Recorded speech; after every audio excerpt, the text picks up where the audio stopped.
Vous m'entendez? Titi, do you Oui, hear me? OK, OK. Non, je j'entends. voudrais vous remercier déjà d'être là régulièrement, constamment. Je voudrais vous présenter toutes ces personnes qui nous font l'honneur d'être avec nous, à commencer par Stefania Ricci, qui est directrice du musée Ferragamo, Nelly Capriellan, comment je te présente, journaliste et auteur, ou auteur et journaliste, ou auteur, on va dire, je pense que c'est le plus simple. D'articles journalistiques également. Également. Pardon, j'ai oublié votre prénom. Maria Ida. Maria Ida, avec un si joli prénom. Et Titi Allais, qui a été à l'œuvre de beaucoup d'achats patrimoniaux pour Asdin Alaya. Ce qui nous réunit, ça ne vous a pas échappé, c'est la relation de Greta Garbo et d'Asdin Alaya. Alors, en préparant la conférence, je me demandais comment j'allais aborder Greta Garbo, mais surtout, je me suis posé la question comment toutes les personnes qui ne connaissent pas Greta Garbo pouvaient avoir une connaissance du mythe qu'elle était. Je me suis beaucoup intéressé à savoir, avant l'ère des réseaux sociaux, d'Instagram, de l'image si puissante, comment l'exercice d'admiration pouvait s'exercer sur Greta Garbo, qui précisément avait fui toute cette représentation-là.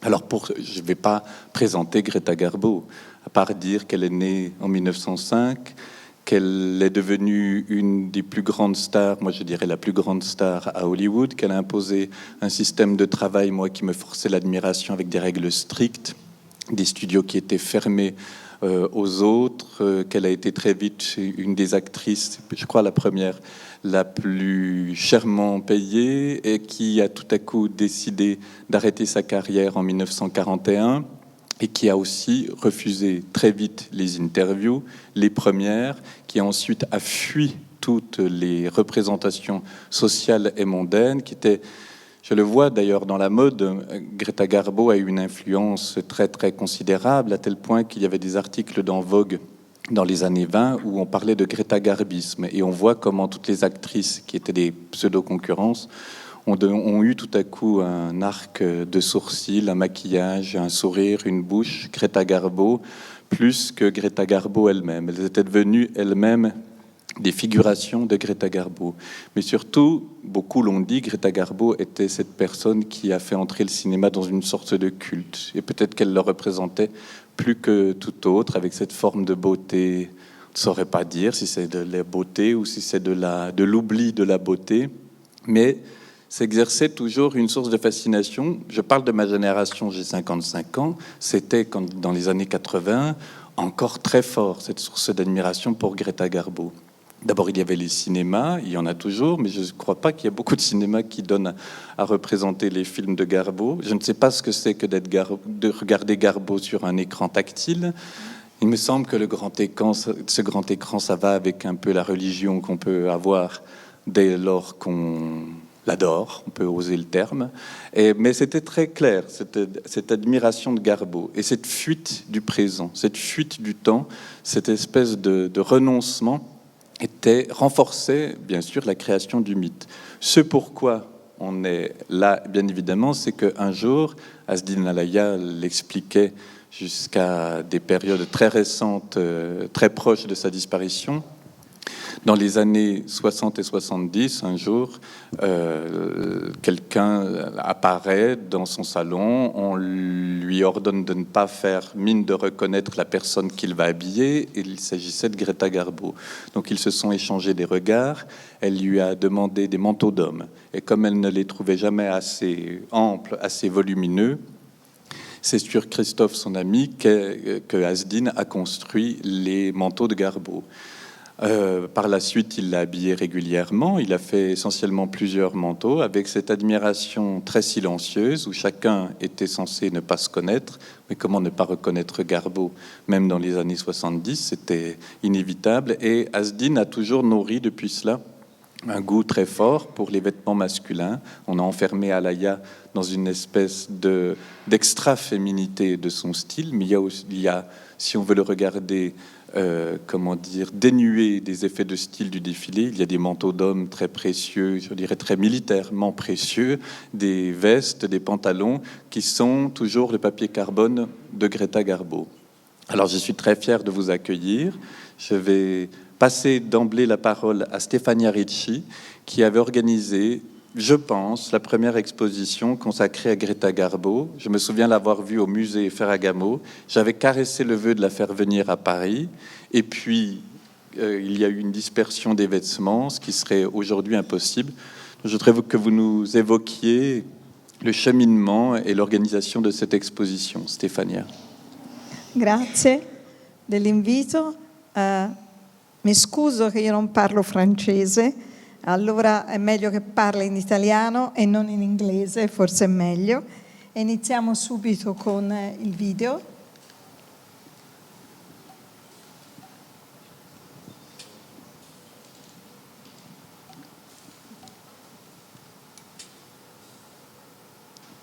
Questo è un provino che la Garbo ha fatto negli anni 40, quando sembrava dovesse tornare nel cinema.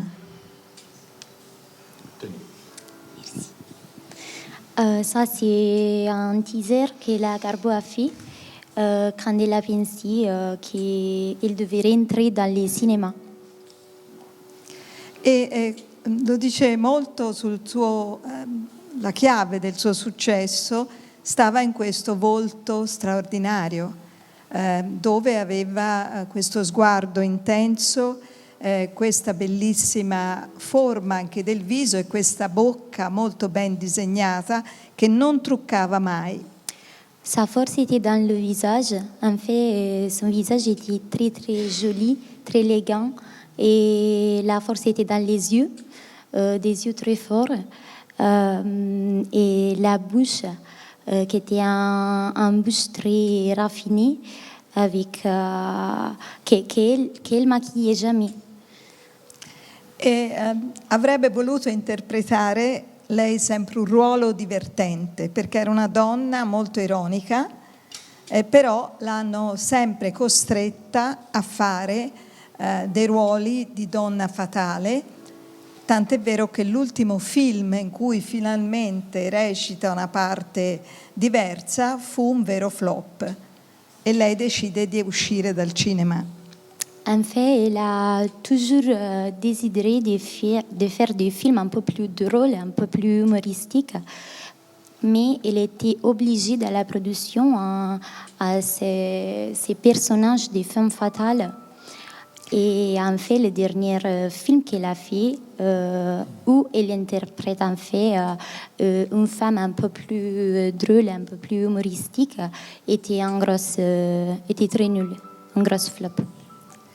E qui vedete, vi spiega il perché il Museo di Ferragamo ha fatto una mostra sulla Garbo, perché lei era cliente di Ferragamo dal 1925, da quando è arrivata a Hollywood. E poi quando è venuta in Italia negli anni 40, esattamente nel 49, queste sono tutte le fotografie anche che noi abbiamo con Ferragamo, fu un fatto, avete visto fuori le persone che stavano aspettando il suo ingresso a Palazzo Feroni. Lei viene da Ferragamo per ordinare nuove scarpe. Noi abbiamo la forma del piede della Garbo, abbiamo il disegno del piede e abbiamo anche alcune scarpe fatte per lei, altre le abbiamo comprate nell'asta che c'è stata dopo la mostra. Quindi noi abbiamo riacquistato tutte le scarpe che aveva ancora nel guardaroba. Sì. No, ma finisco il discorso. Alors, elle était cliente de Salvatore Ferragamo à partir de 1925. Après, quand elle est arrivée en Italie dans le 1949, nel 49 è venuta a Firenze, sì. Elle est arrivée à Florence. Sì? Oui. Per ordinare scarpe. Pour commander des chaussures. E questo spiega il motivo per cui noi abbiamo fatto una mostra su di lei, perché noi abbiamo la forma la motivation del piede. pour faire en fait un expo sur elle. sur Greta Garbo parce qu'en fait, les musées Ferragamo ont fait la forme de pied et les dessins de pied de Greta Garbo. Allora, i nipoti sono venuti, i figli della sorella, sono venuti al museo perché avevano visto una mostra organizzata su Audrey Hepburn. Les filles de la sœur de Greta Garbo sont arrivées à l'expo parce qu'en fait, ils avaient déjà vu l'expo sur Audrey Hepburn Del 1999. de sì. 1999. Quindi hanno chiesto se era possibile fare un progetto su di lei e potete immaginare l'emozione, no, di fare una mostra su Greta Garbo. Donc, ils ont demandé de faire un projet sur Greta Garbo et donc vous pouvez imaginer l'émotion du musée par réaliser l'expo sur elle.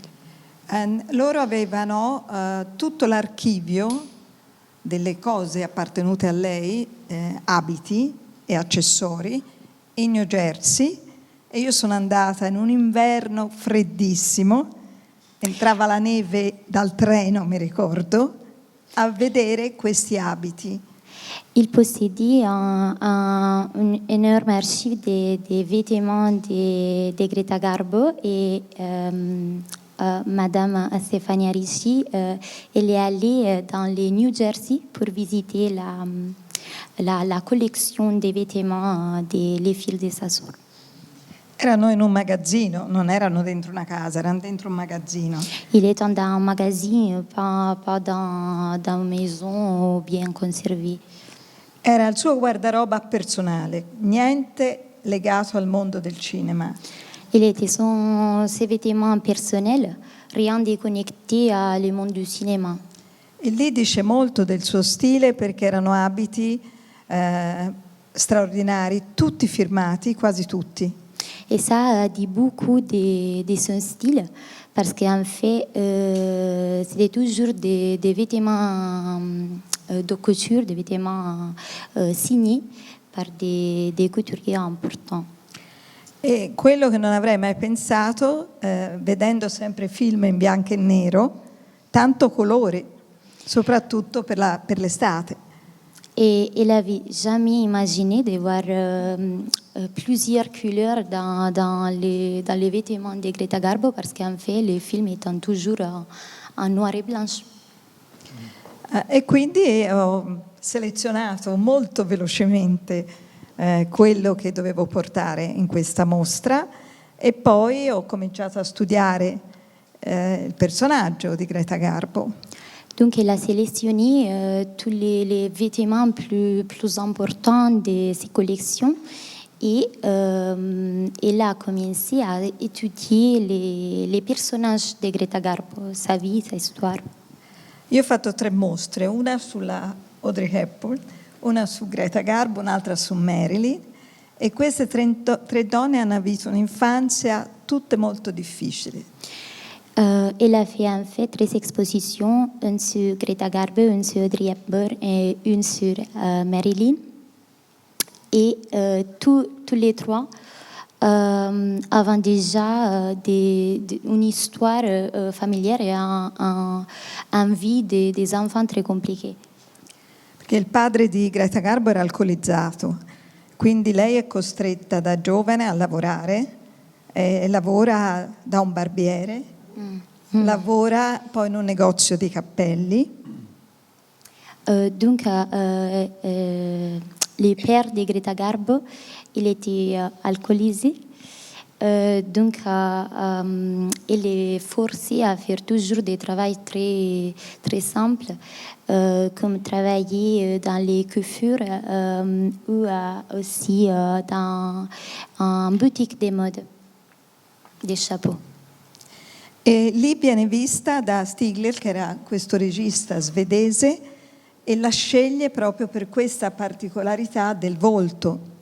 Et là, elle a été vue par le directeur du film Spielberg, le directeur suédois, Ouais.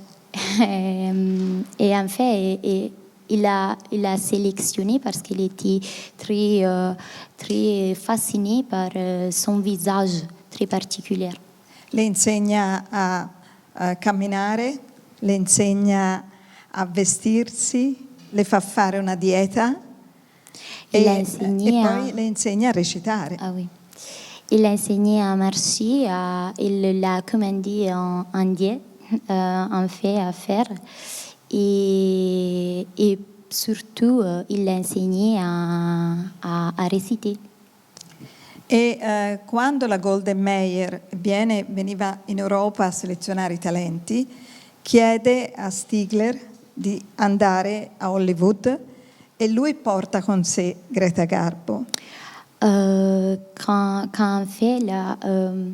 répétez les noms des... Stigler. Non, les noms de la... A Hollywood? Gold Meyer era la famosa produzione americana. Donc, quand la coproduction américaine Goldmeyer a commencé à recruter des personnages, il a demandé à Spielberg de la faire en fait arriver à Hollywood. Quindi lei arriva nel 25 a Hollywood e da subito diventa famosa grazie ad alcune foto che vengono pubblicate del suo volto su Vanity Fair. Donc elle arrive à Hollywood dans le 1925 et elle est devenue immédiatement fameuse parce qu'en fait son visage était dans des photos qui étaient publiées par Vanity Fair. E alla fine lei diventa più famosa del suo regista. Et enfin, elle est devenue plus fameuse que son directeur de film, en fait, son régisseur. Pensate che i primi contratti lei prendeva $400 a settimana, mentre John Crawford ne prendeva 75. Quindi una bella differenza. Et donc, quand elle est arrivée, elle a commencé à réciter et elle gagnait toujours des $400 pour moi, pour réciter.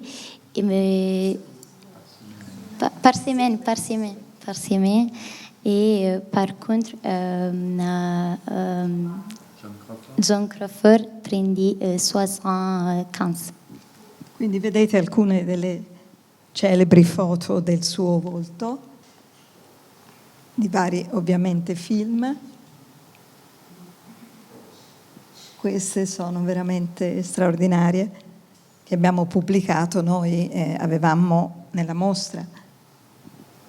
Donc ça sont des photos fameuses de son visage, les photos qu'on a parlé déjà et pendant l'exposition, ces photos étant publiées dans l'expo. E immediatamente diventa un'icona per le attrici, perché era un tipo completamente diverso ed è quello che il cinema voleva in quel momento, perché pensate, allora c'era Mary Pickford, quindi l'esempio della cosiddetta, si chiamava fidanzata d'America, no? Donna romantica. Donc elle est devenue immédiatement fameuse parce que elle était une icône complètement différente des autres icônes, par exemple, j'ai oublié déjà le nom dell'altra attrice. Che lei diventa La fidanzata d'America. Mary Pickford. Mary Pickford était complètement différent. Mary Pickford, en fait la copine d'Amérique. E lei rappresenta la fiancée d'Amérique, désolée. E lei rappresenta l'esempio della donna emancipata. Et en fait, elle représente l'icône de la femme émancipée. E anche per un fisico particolare, perché era alta, con spalle larghe, un fisico un po' maschile. Et en fait aussi pour les caractéristiques physiques, et elle était complètement différente parce qu'elle était très, très haut, très grand, avec des épaules grands, larges, et un physique un po' androgyne. E un modo di camminare a grandi falcate come un animale. Une façon de marcher à gros pas comme un animal. Quindi era uomo e donna nello stesso tempo e quindi piaceva agli uomini e alle donne. Quindi era tutto l'immaginario, no? Della parte più erotica e seduttiva. Donc elle était dans les mis des hommes et femmes et donc elle faisait plaisir à les femmes mais aussi à les hommes. Et elle était ces grosses mix di seduttivité e passionalité. E qui vedete una foto dove facevano in Europa i manichini da mandare nei department store americani con il volto della Greta Garbo e della Marlene Dietrich, perché Marlene Dietrich cercò di copiare all'inizio Greta Garbo. Et ici, dans les photos, vous pouvez voir des mannequins envoyés en Amérique en fait représentant les visages de Greta Garbo. Et il y avait aussi des visages de Marlene Dietrich. Parce qu'en fait, Marlene Dietrich avait essayé d'émuler les visages de Greta Garbo. E quando usciva un film, pensate alla Regina Cristina, che è uno dei più famosi, subito 6 mesi dopo, Chanel ad esempio, ma i grandi della moda avevano nelle collezioni degli elementi che ricordavano il film.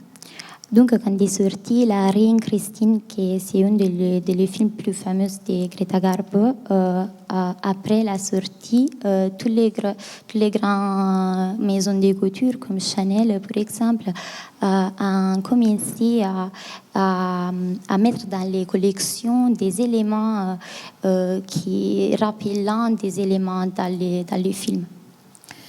Lei ha realizzato moltissimi film e il successo legato anche alla moda è stato dall'incontro con Adrian, il grande costumista del cinema hollywoodiano, che per lei crea abiti semplici per far risaltare tutta la bellezza del personaggio. Donc, en fait, sa notoriété aussi concernant la mode a commencé avec la rencontre avec Adrien, le fameux costumiste, qui réalisait pour elle des vêtements très simples pour faire risalter les visages de Greta Garbo. Purtroppo di questi abiti non ce ne sono pochissimi perché le produzioni americane prima non tenevano un archivio, buttavano via tutto. Il y a vraiment pas beaucoup de ces vêtements, de ces costumes, parce qu'avant, les productions américaines, comme la Goldmeier, par exemple, ils n'avaient pas des archives, donc tous les vêtements étaient jetés. Ma i film di maggiore successo sono film, ad esempio, come Agatha Christie, dove lei Anna Christie, scusate, non Agatha Christie, Anna Christie, dove lei veste abiti perfetti per il suo gusto. Donc les films plus fameux sont des films où elle s'habille comme elle vraiment voulait, comme son style en fait. Et comme Anna Christie, dans le film Anna Christie, elle est habillée dans la même façon qu'elle s'habillerait dans la vie quotidienne. Questi sono i pochi abiti conservati dei film famosi e questi invece sono i film dove lei vestiva uno stile che le corrispondeva, quindi completi da uomo, cravatte, uno stile piuttosto minimale, golf a collo alto. Donc, par exemple, ici, vous pouvez voir des vêtements, des outfits où elle est habillée, comme elle s'habillerait dans la vie quotidienne, avec des vêtements masculins, androgynes, avec des chemises et cuir. È una donna estremamente oggi moderna perché lei andava ad esempio a un party a Hollywood con il trench e i sandali. Et elle est une femme extrêmement moderne parce que elle allait, par exemple, à des fêtes avec un trench coat et des sandales, par exemple. Non perpetuava fuori dal film il ruolo della star, come ad esempio Gloria Swanson. Elle n'était pas la même personne dans les films et dans la vie réelle. Elle n'a pas porté dans la vie réelle la personnalité des films, des étoiles, des stars du cinéma, comme par exemple Laurence Wishburne. Amava Gloria Swanson. Gloria Swanson. Désolée, je suis un peu jaune. Amava nuotare, camminare, era una salutista. Elle aimait beaucoup marcher, nager. Elle était très salutaire dans son style de vie, en fait. Non rilasciava interviste. Elle ne fait jamais beaucoup des interviews, des E questo alimentava il mistero, no? Et ça alimentait beaucoup les mystères derrière sa figure, cette icône. Era una grande lavoratrice e arrivava sempre puntuale sul set, cosa rara per le star. Elle travaillait vraiment beaucoup, elle était très rigoureuse, elle arrivait toujours ponctuelle sur les sites de travail. E alle 5 smetteva sempre di lavorare. Et l'après-midi, à 17h, elle arrêtait toujours de travailler. Ed è stata una delle poche attrici che ha fatto uno sciopero perché voleva essere pagata quanto il protagonista maschile, che era Gilbert, che poi era innamorato di lei e voleva sposarla, ma lei non l'ha mai sposato. Pendant un été, il y avait un chaperon, mais strike en anglais, parce qu'en fait, il voulait être payé les mêmes que Gibson, et qu'en fait, il était énamouré d'elle. Lei usava andare in questo emporio militare a comprare gli abiti maschili. Et elle allait dans ces emporiums, ces boutiques de vêtements masculins pour en fait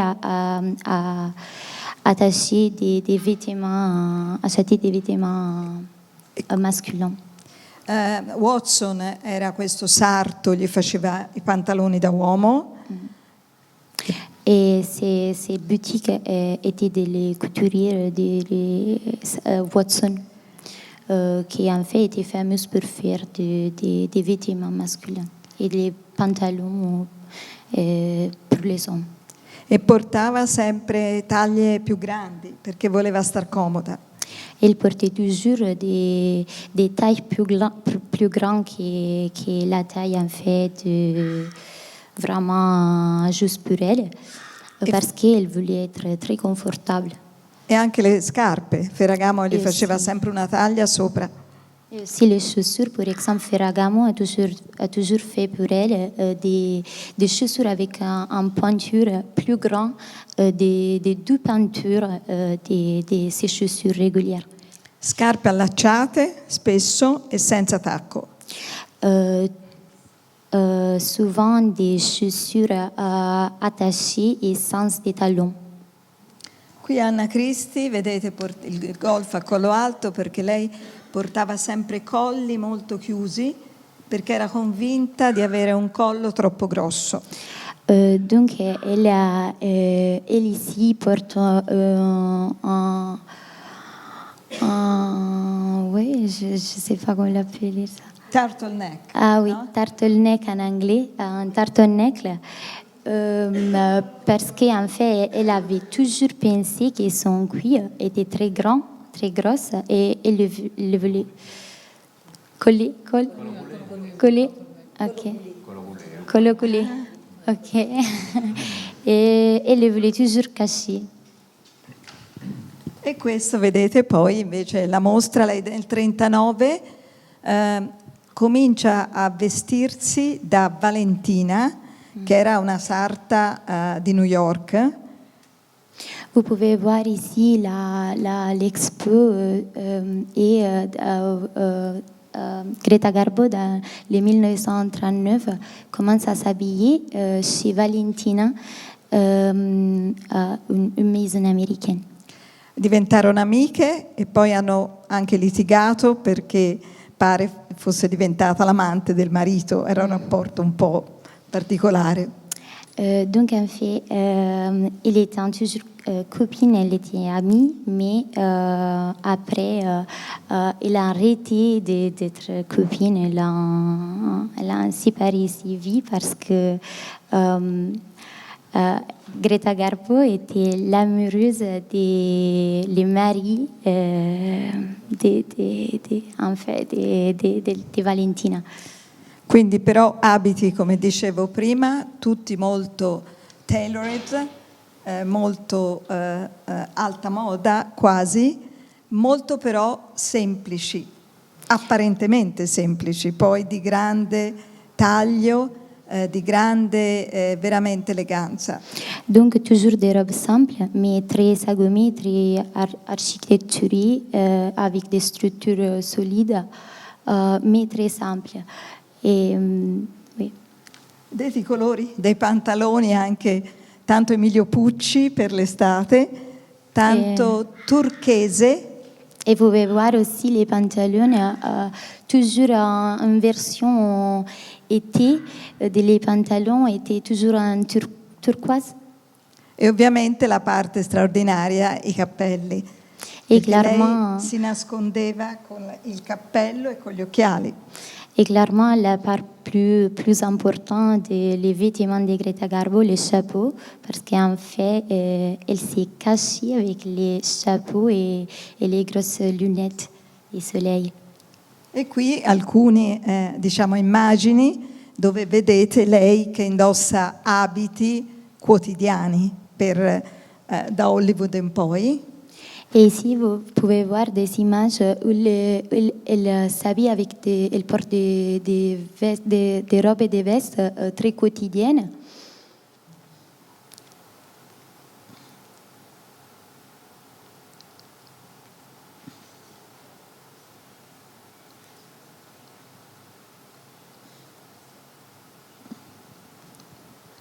Qui sono le scarpe di Ferragamo. Ici, les chaussures con de Ferragamo. zeppa. Avec un petit talon.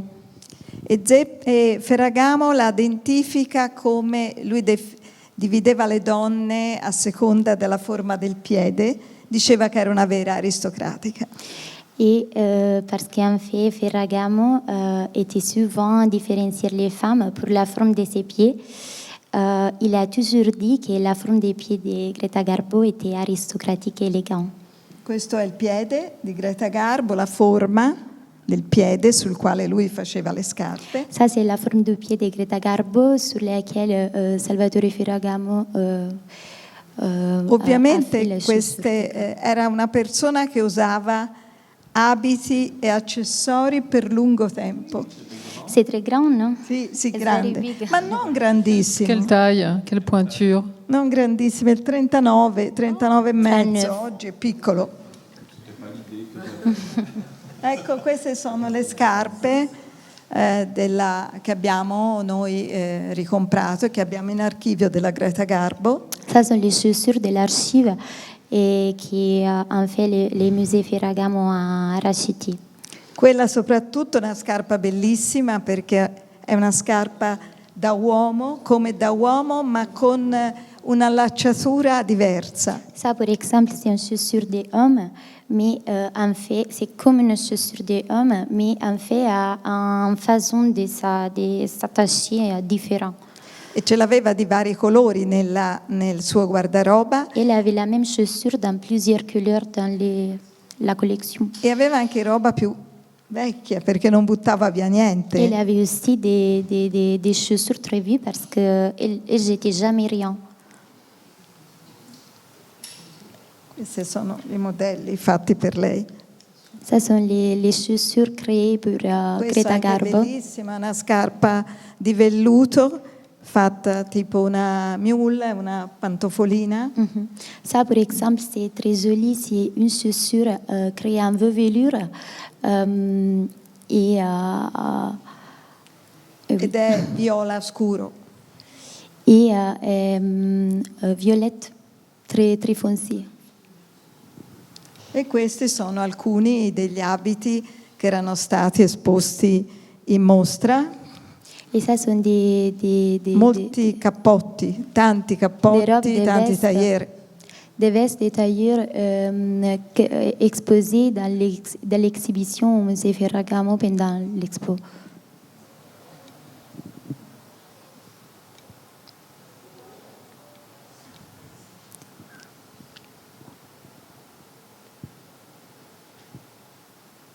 Questi abiti veramente straordinari come tessuto, però apparentemente quasi severi, no? C'est Ma con vraiment tanti extraordinaire comme dettagli. tissu, mais apparemment rigoureuse, mais avec beaucoup de détails.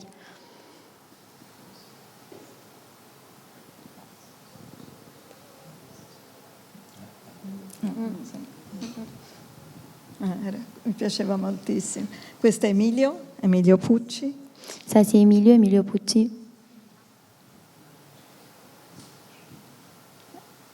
E tutte le camicie Et avec della toutes les Garbo. chemises de la Garbo. Ne aveva tantissime.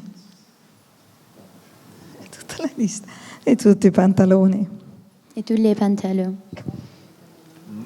Avevamo più di 100 abiti in mostra e tanti accessori, chiaramente qui non potevo portare tutto. Les musées avaient pendant l'exposition plus que 100 vêtements, mais ici, et beaucoup des accessoires, mais ils ne pouvaient pas rentrer tout dans les PowerPoint en fait.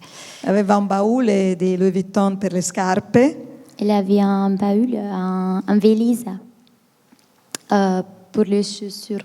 sì, infatti Dei Louis quando Vuitton. Louis Vuitton ha fatto la mostra, quella che ha girato, abbiamo prestato le scarpe della Garbo per metterle dentro il baule. Et en fait, quand il avait l'exposition de Louis Vuitton, les musées a prêté à Louis Vuitton les chaussures de la Garbo pour les mettre dedans. Pochissime borse, Vraiment pas beaucoup de sacs. perché lei voleva sempre cappotti o abiti con tasche perché non amava le borse. Elle voulait toujours des vestes et des pantalons avec des pockets parce qu'elle n'aimait pas du tout les sacs. E come diceva Irene Brin, lei era veramente l'unica donna che si poteva permettere di non avere i capelli colorati e di avere i capelli metà grigi e metà colorati, no? Et comme a dit Irene Green, elle était l'unique femme au monde qui pouvait porter les cheveux avec la résine pas colorée. Ecco. Merci beaucoup. Merci.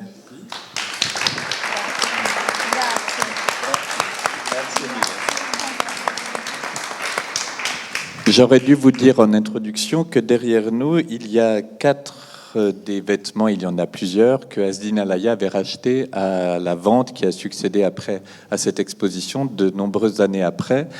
Mais je crois qu'il y a une personne qui va nous le dire mieux. Titi, may I have to speak in English? Ce qui est un danger. On va essayer de parler français Un aussi. peu. Est-ce que tu peux nous raconter ta relation avec Asdine et ton histoire avec Garbo? Mon relation. Nous étions des amis. Et moi, j'étais à New York et s'il y avait une vente à New York ou aux États-Unis ou à Londres, il m'a appelé pour lui aider à acheter des pièces. Bon, quand j'ai vu qu'il y avait cette vente à Los Angeles de Greta Garbo, je les informais et il a vu toutes les lots sur le Internet.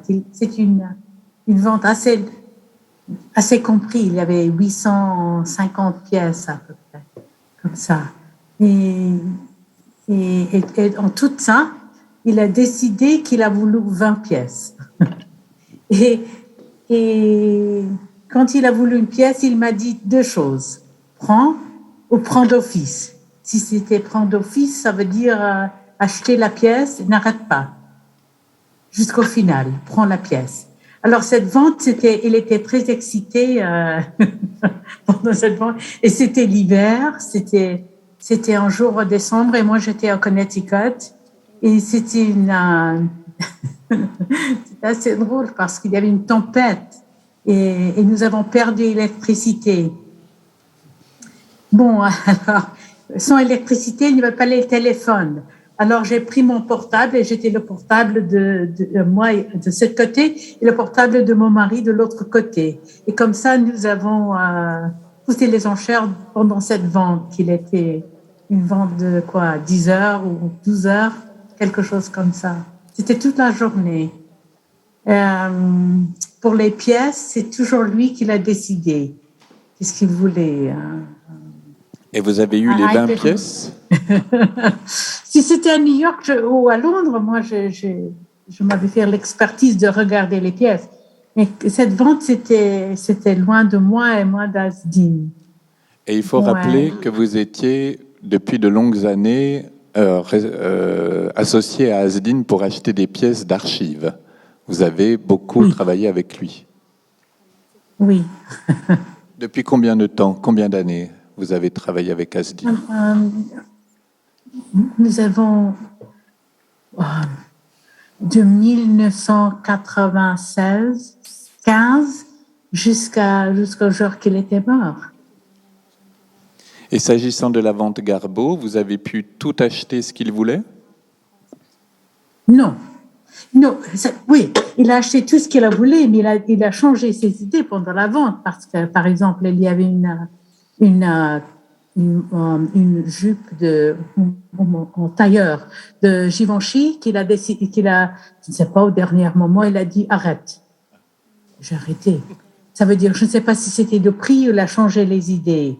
Il a voulu 3 lots des lunettes et après qu'il a acheté des lunettes pour un certain prix, je ne sais pas, il a dit ça suffit, j'ai des lunettes, j'en ai pas besoin de plus.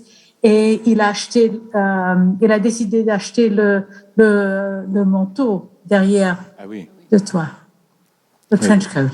Parce que dans les vêtements qui sont derrière nous, ce sont des modèles dont les griffes ont disparu. Oui, ce n'était pas dans le liste, mais il l'a acheté. Voilà. Jusqu'après les lunettes. Et il y a un manteau que Asdin a fait, qui est celui à l'extrême gauche, que Asdin a fait lui-même pour Greta Garbo. Et moi, je ne sais pas si c'est un manteau de Asdin ou non. Ça, je ne sais pas. Si, celui de gauche. Il est griffé, Alaya. Did he design it? Did he make that coat? Not the beige one, voilà. The tan coat. Je ne sais pas si on le voit. Non, on ne peut pas le voir. Non, you cannot see it. It's behind the dress. Yes, I will show you. Anyway. La caméra. Ce sont des pièces que je n'ai jamais vues parce qu'ils étaient partis de Californie directement à Paris. Merci Titi. Je vais passer la parole à Nelly parce que Nelly avait bravé la tempête et les pannes d'électricité. Elle a écrit un livre qui était vraiment un très beau livre que vous pouvez encore lire puisqu'il est à disposition, Le manteau de Garbo. Quand d'abord Nelly Capriélan était plus savamment connue pour ses critiques littéraires, c'était donc une surprise. J'ai mis du temps à lire le livre Greta de Garbo parce que je me disais c'est encore un truc sur Garbo. Et en fait c'est plus que cela. C'est comment la personnalité se transporte à travers les vêtements et à travers... c'est rapidement dit. Mais comment tout à coup il y a cette espèce de surface, une seconde peau, s'agissant de Garbeau, en plus c'est une peau fantomatique mais qui peut durer longtemps. Et surtout ce qui était très très intéressant, c'est que tu racontes dans ce livre cette expérience que tu as eue d'aller... raconte-nous-le. Qu'est-ce qui a présidé à ce livre ? Alors, ce qui a présidé à ce livre, c'est d'abord ma présence à la vente dont parlait Madame, qui a duré 2 jours à Los Angeles, où à Los Angeles, il faisait 28 degrés. En fait, il n'y avait pas du tout de tempête, c'était parfait. C'était en décembre, c'était mi-décembre. Ce qui s'est passé, c'est qu'au journal où je travaille, Les Inrecuptibles, on avait fait un numéro spécial avec Isabelle Huppert, qu'on avait invitée. Et Huppert choisissait un nombre d'articles à nous faire. En fait, c'était un peu le deal avec elle. Et elle dit, il y a la vente de la garde-robe de Greta Garbo, donc quelques mois après. J'aimerais un article sur la vente. Donc je contacte son petit-neveu, donc les héritiers de Greta Garbo, c'était ses petits-neveux, qui vendaient toute sa garde-robe. Donc. Et en m'entretenant avec lui par téléphone... je me rends compte qu'en fait, il a plein d'histoires à raconter par vêtement. Donc j'avais sélectionné 10 tenues de Garbo, j'avais le catalogue de la vente, et je lui fais parler, je le fais commenter je lui fais parler de chaque tenue. Et là, je vois qu'il a des histoires d'amour à me raconter, que je peux lui demander ce que sa mère lui a rapporté de ce que disait Greta Garbo, son père, je crois, je sais plus, pardon, si... en tout cas, de ce que lui des souvenirs qu'il avait de sa grand-tante. Et je pouvais lui dire, mais quel est l'homme qu'elle a le plus aimé ? Parce qu'évidemment, au bout d'un moment, je voulais en arriver à ça. Ou quelle femme elle a le plus aimé ? Est-ce qu'elle était vraiment seule ? Est-ce qu'elle était vraiment recluse ? Qui est quand même un peu un mythe. Et du coup, j'ai vu on pouvait faire en fait un reportage là. Du coup, je me suis dit filmer, et une boîte de prod m'a suivi, et je me suis retrouvée avec un caméraman à la vente, à sélectionner avec Julien's, la maison de vente à Los Angeles qui est spécialisée dans la vente de vêtements de stars, à filmer, à faire des interviews, etc. Et je me retrouve là avec, comme vous le montriez, face à toutes ces pièces qui ont déjà été dans le catalogue, dans votre exposition et dans le catalogue magnifique que vous avez publié. Ce qui m'a marqué, c'est l'extrême cohérence du style de Greta Garbo, de sa jeunesse à peu de temps avant sa mort. C'est-à-dire, justement, comme vous le disiez très bien, cette espèce de simplicité totalement intemporelle, voilà. Et le vrai style, quoi. C'est-à-dire, elle sait qui elle est, elle connaît ses goûts, elle les assume très jeune, elle n'en dévie jamais. Alors même si c'est des couleurs en effet très sobres, de temps en temps il y a des taches de couleurs hyper vives, mais ça, je ne sais pas comment l'expliquer, ça va complètement ensemble. Et il y avait comme ça des camailleux, voilà. Je découvre une garde-robe, encore une fois, parfaite. C'est-à-dire que là, je me dis, je veux cette garde-robe, non seulement parce qu'elle était sublime, mais aussi parce qu'il y avait des gants de toutes les couleurs, des chaussures pour tous les moments de la journée, Elle était archi parée, en fait. Et je me dis, mais c'est quoi cette femme qui est parée ? Voilà, elle veut se protéger de quoi ? Elle veut faire quoi ? Enfin, qu'est-ce qu'elle veut faire avec sa garde-robe ? On commence à sélectionner, à faire des interviews, donc on sélectionne des vêtements. Et là, je vois qu'en effet, ça parle et qu'en fait, ça l'a trahie. C'est-à-dire que cette femme qui a vécu dans le plus grand secret, parce qu'elle a été trahie par énormément de gens, elle a été trahie par des amants, par des maîtresses, Cécile Beaton, qui a une relation en tout cas avec elle, a vendu ses photos à Vogue sans son accord.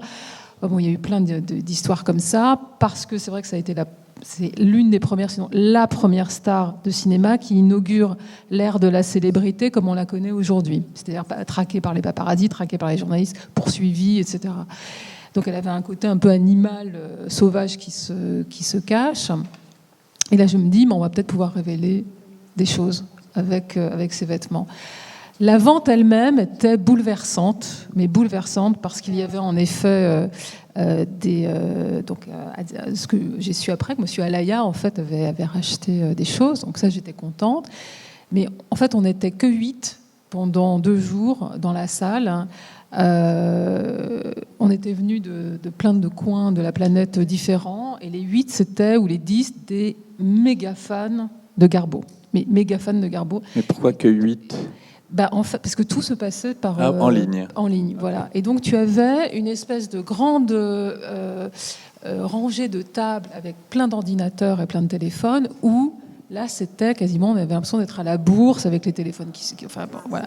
Et on était les 8 malheureux. Je sentais des gens qui n'avaient pas énormément d'argent, mais qui voulaient repartir avec un truc. Du coup, après, on allait boire des coups avec les commissaires, priseurs, on fumait des clopes avec eux, on déjeunait avec eux. Et moi qui ai acheté un manteau, finalement, de Greta Garbo, alors je ne pouvais pas me permettre des pièces. Par exemple, celui-là, il était sublime, j'ai pas pu. Évidemment, le Alaya, magnifique, j'ai pas pu. Mais le mien, il n'y avait pas de marque. 1956, rouge, donc pas tellement une couleur de Garbo.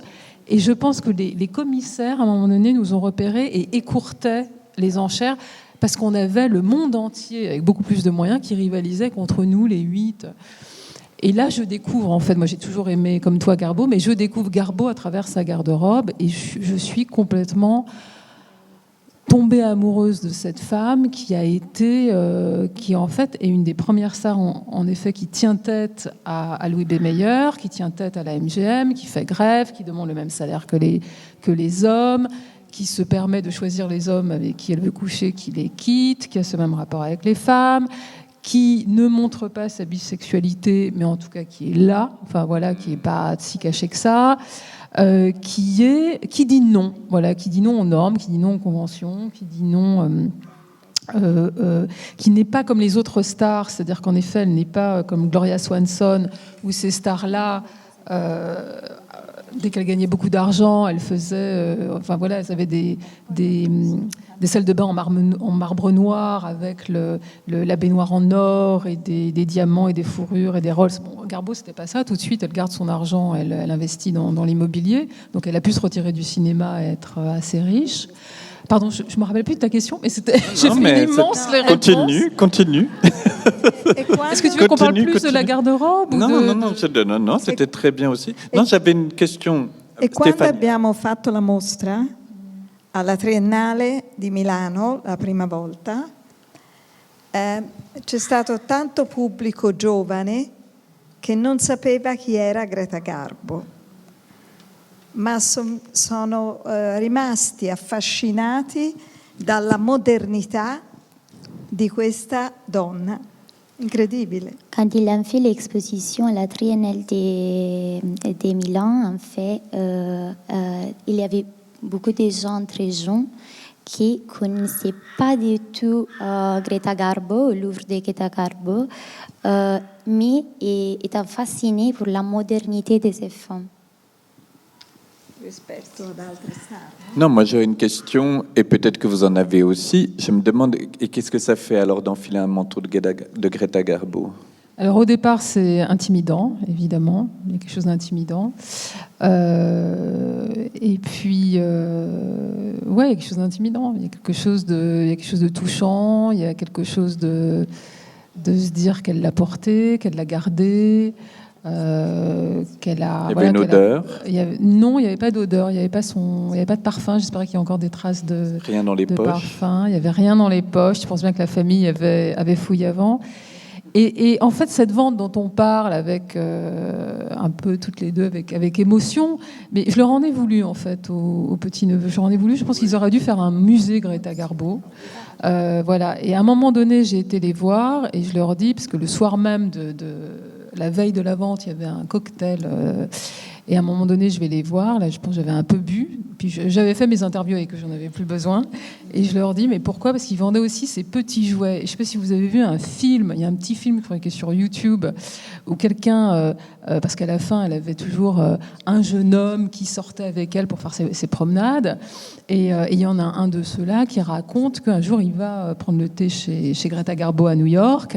Et elle le laisse dans la cuisine parce qu'elle faisait tout elle-même. Donc, elle n'avait pas une gouvernante qui allait servir le thé. Donc, elle va dans la cuisine chercher, je ne sais pas quoi, pour l'apéro. Et puis, il se penche, il laisse tomber quelque chose, il se penche. Et là, il voit des petits... c'est peut-être ces petites poupées un peu monstrueuses avec des cheveux orange, des trolls. Et il voit des trolls sous le divan de Greta Garbo. Et il se dit, bon, ok.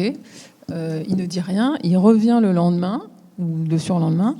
Et dès qu'elle va dans la cuisine, il regarde les trolls. Et les trolls sont à la même place, mais dans des positions différentes. J'ai adoré cette histoire. Bon, je ne l'ai jamais vraiment cru. Et là, je vois à la vente, et ils vendent les trolls.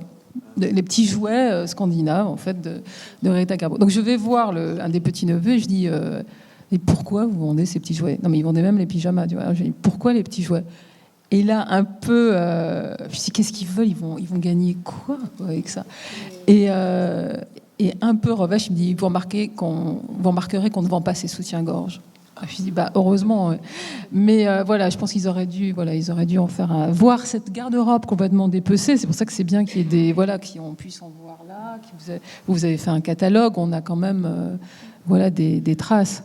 Et le catalogue de la vente est beau. Je crois qu'on en a des extraits du catalogue de la vente avec les vêtements qui sont passés. Il y a aussi, il faut que vous le sachiez, il passe pas là, mais il y a un film sur YouTube qui revient sur la vente et justement ce que tu expliques, cette espèce d'effet Wall Street où on voit les gens s'appeler et on voit les pièces de Garbo. Et j'ai le souvenir qu'il y avait donc bien sûr la garde-robe, mais des objets très intimes aussi, des papiers. Enfin, ça tend au fétichisme, ce qui est aussi le sujet de ton livre.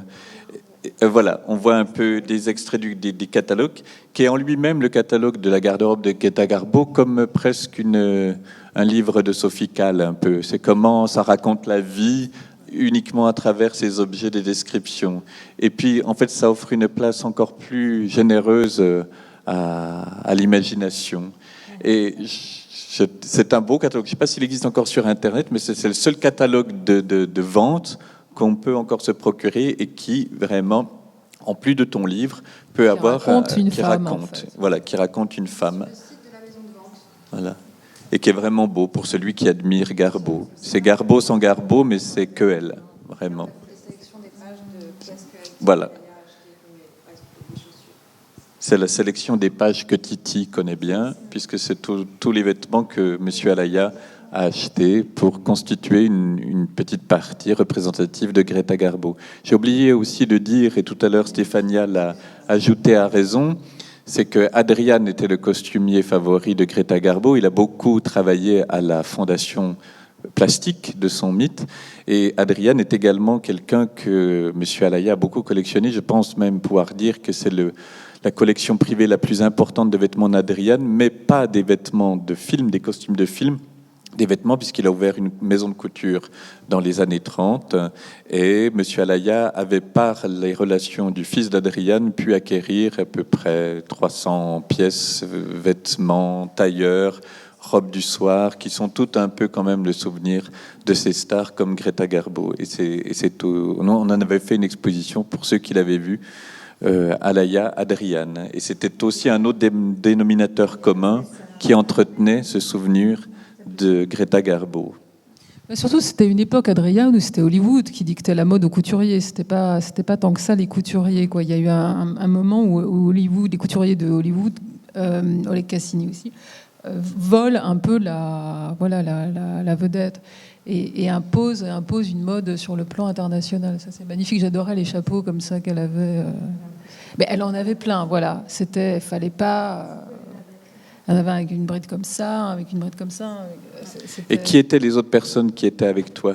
Alors, c'était... rencontrer oui, alors j'ai rencontré une dame qui avait croisé Garbo en 52 dans une galerie d'art. Garbo était rentrée, rue de Seine, elle était rentrée, et puis elle était jeune fille à l'époque, elle était très timide, elle a commencé à devenir orange, elle s'est cachée. Et quand elle est revenue, Garbo était sortie. Elle a écrit un roman d'ailleurs. C'est marrant parce que cette femme s'appelait Nelly. Oui. Elle a écrit un roman où elle se disait, si jamais je n'étais pas sortie de cette galerie, j'avais parlé à Garbo, qu'est-ce qui se serait passé? Et des décennies après, donc puisque là c'était en 52, là en 50 ans après quasiment, elle était à la vente, avec une canne. Elle était venue de la Côte d'Azur. Elle était venue pour acheter un meuble. C'est-à-dire chacun avait quelque chose d'absolument précis. Il y avait une jeune femme qui était là pour acheter que des vêtements de Valentina. Parce que Valentina, c'était quand même énorme à New York.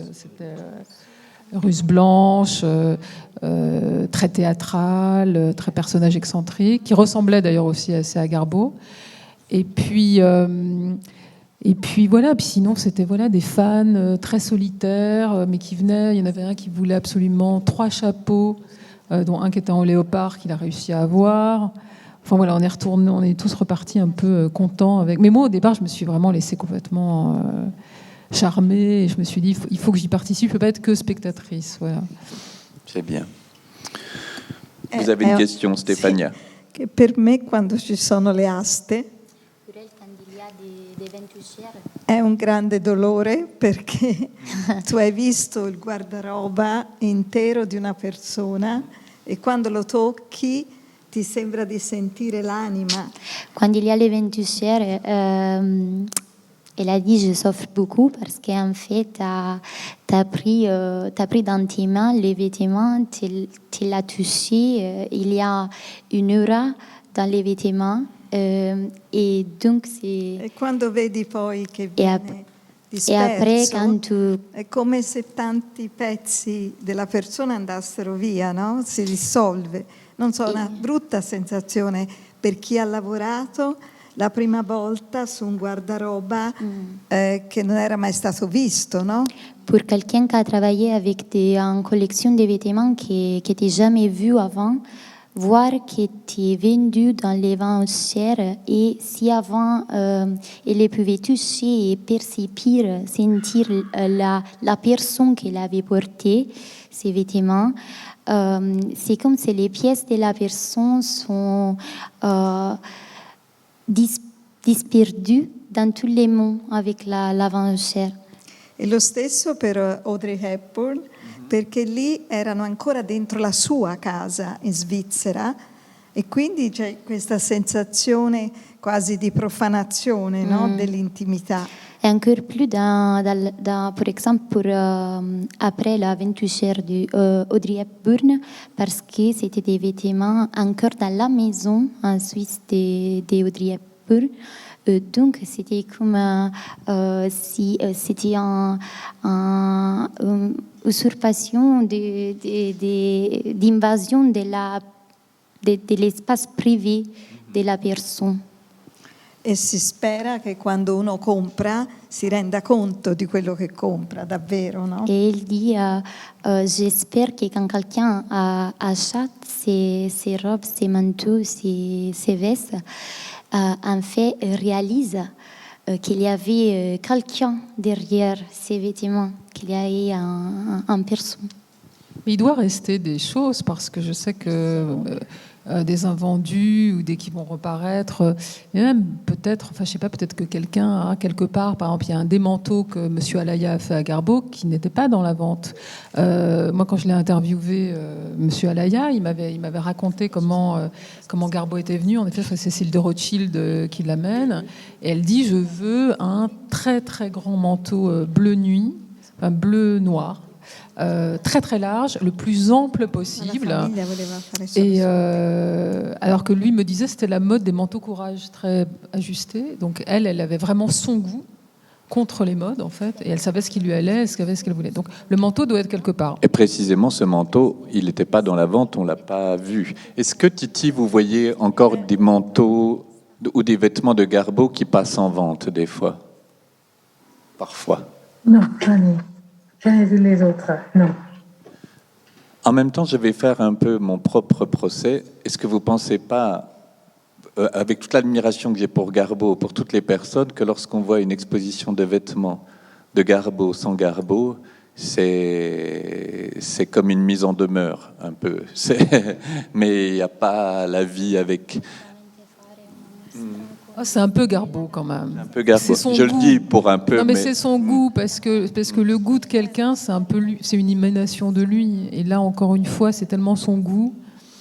È un po' la difficoltà di fare mostre di moda, no? Di abiti.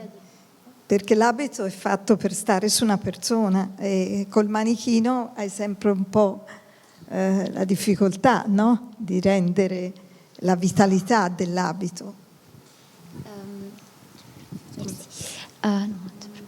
C'est en fait toujours la difficulté de faire des expos des modes parce que les vêtements sur les mannequins, en fait, dans l'espace vide, en fait, perdent beaucoup de vitalité. Donc c'est toujours la difficulté de la mode de rendre vital à travers les expositions les vêtements exposés.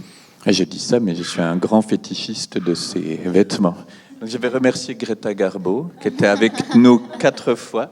Titi, merci beaucoup. Merci beaucoup, Titi, d'avoir participé avec votre témoignage. Merci à vous deux, à vous trois, d'avoir été avec nous. Et peut-être que si vous voulez nous poser des questions, nous sommes là. J'ai une question parce que vous avez exposé toutes les chaussures qui appartiennent de la collection Garbo de Ferragamo.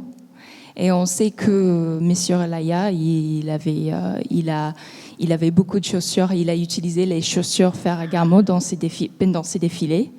Donc, pensez-vous qu'il y a un lien peut-être entre la collection de chaussures de Greta Garbo, Monsieur Alaïa, et juste une question autour de ça?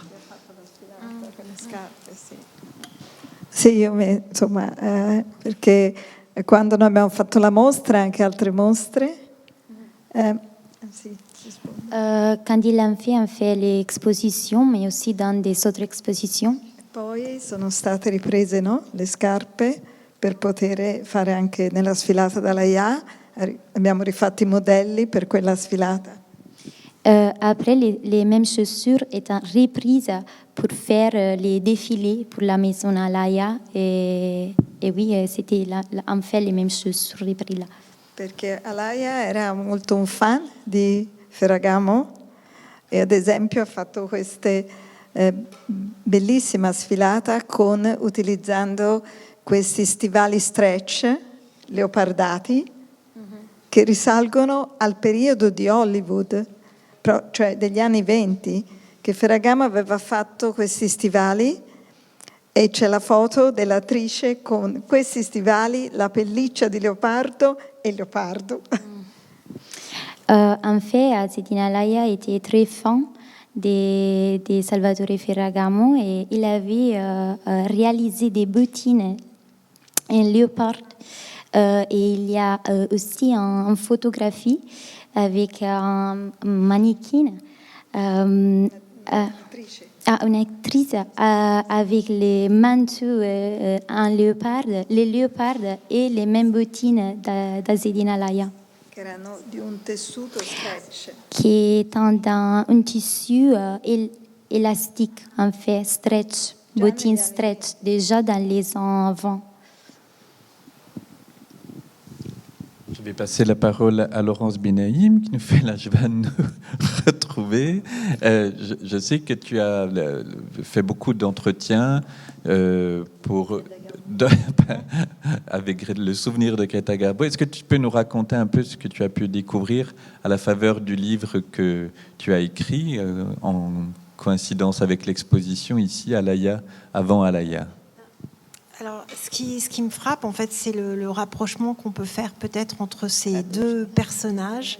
Mais j'aimerais procéder à une série de comparaisons. Parce qu'il y a d'abord, entre eux, il y a pas la dissimulation, mais il y a le secret. Le secret peut-être des origines, du nom, puisque Asdin Alaïa s'appelle Asdin Ben Alaïa, A-L-A-Y-A, et que Greta Garbo s'appelle Greta Gustafsson. Il y a quelque chose au départ de l'ordre du secret qui peut-être les unit. Et puis, je dois dire que il y a cette phrase incroyable de Greta Garbo qui est Let me alone, et qui pourrait être aussi une sorte d'étendard, de devise d'Asdin Alaïa. Ils partagent en commun cette obsession cette rigueur, cette droiture, ce sens de l'absolu qui l'a conduit finalement, elle, divine d'Hollywood, à refuser plein de choses, à refuser des interviews, à être très parfois tyrannique avec ses producteurs. Et au fond, Asdin Alaya l'était d'une certaine manière. Cette forme d'intransigeance qui les caractérise tous les deux. J'aimerais aussi dire qu'il y a quelque chose qui surprend toujours chez Greta Garbo, si on parle de quelque chose qui la révèle, alors qu'en même temps elle était autre chose que ça, c'est ce fameux rire de Ninochka. Et cette chose qui est aussi de l'ordre de la révélation et qui est en même temps l'identité absolue d'Asdin Alaya, c'est cette façon de tailler des pantalons, cette façon de faire des vestes, qui reste une part assez inconnue de son travail, parce que communément on l'identifie au monsieur qui faisait ses robes patineuses, ce corps moulant, plutôt inspiré de Dior. Or, il y a chez lui vraiment une main tailleur. C'est pas toi qui vas me contredire. Donc, j'aimerais encore les lier comme ça, à travers, bien sûr, cette complicité du moment où il la rencontre, il l'habille. Mais je ne veux pas parler tout ça. Puisque, en fait, pendant que je faisais les recherches, je me suis aperçue, en fait, j'ai découvert une chose, c'est un manteau, un grand manteau que porte Greta Garbo, alors qu'elle est avec Cécile Beaton. Et on a l'impression que ce manteau, il est signé Asdin Alaya.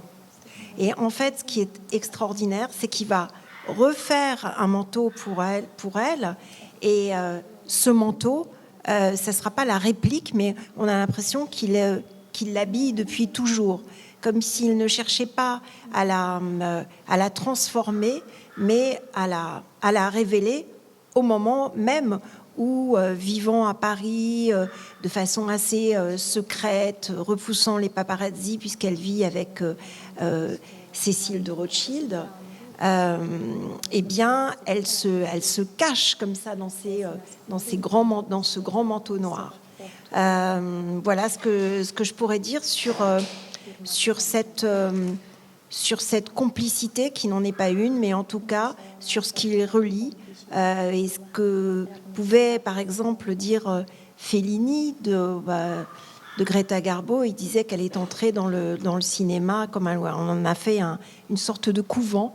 Eh bien, j'aime bien encore une fois chez celui dont on considère toujours les robes comme les plus sexy du monde, etc.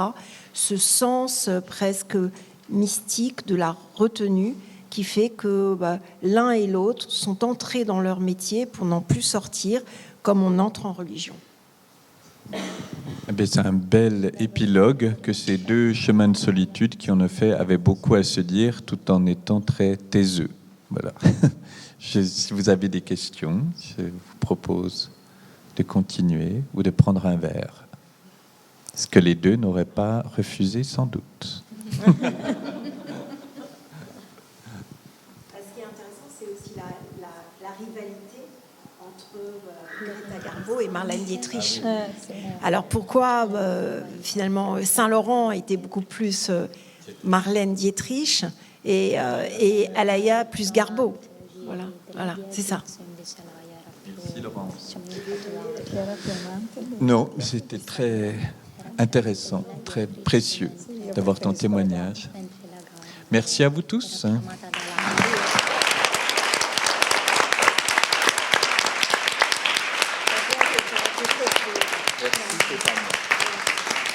Merci.